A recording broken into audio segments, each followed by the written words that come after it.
குருவே சரணம். எல்லாருக்கும் வணக்கம். வெல்கம் டு கதையின் காரணம். கதைக்குள்ள போலாம்.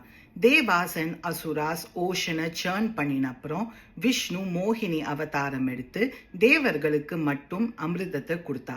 அப்போ ஸ்வர்பானு அப்படிங்கிற ஒரு டீமன் சூரியன் சந்திரனுக்கு நடுவில் போய் நின்றுட்டான்.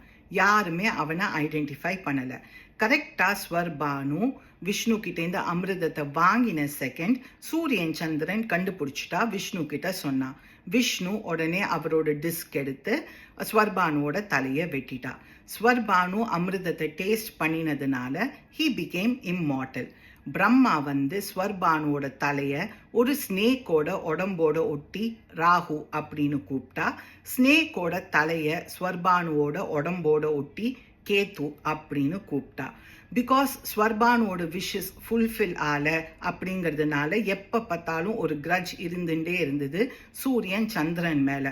அதனால தான் Rahu will try to swallow the sun, Ketu will try to swallow the moon. அதுதான் கிரகணம். ஆனால் சூரியன் சந்திரன் கொஞ்ச நேரத்துலலாம் ஃப்ரீ ஆயிடுவா. பிகாஸ் ராகுவால் ஸ்வாலோ பண்ண முடியும், ஆனால் உடம்பு கிடையாது டைஜஸ்ட் பண்ணுறதுக்கு. கேத்துக்கு ஜஸ்ட் ஆப்போசிட்.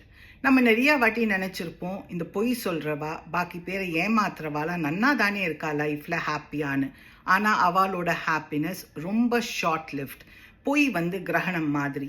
எப்படி சூரியன் சந்திரனை ரொம்ப நேரம் மறைச்சு வைக்க முடியாதோ அந்த மாதிரி பொய்யை ஒரு சர்டன் சமயத்துக்கு தான் மறைச்சு வைக்க முடியும். Eventually the truth will come out.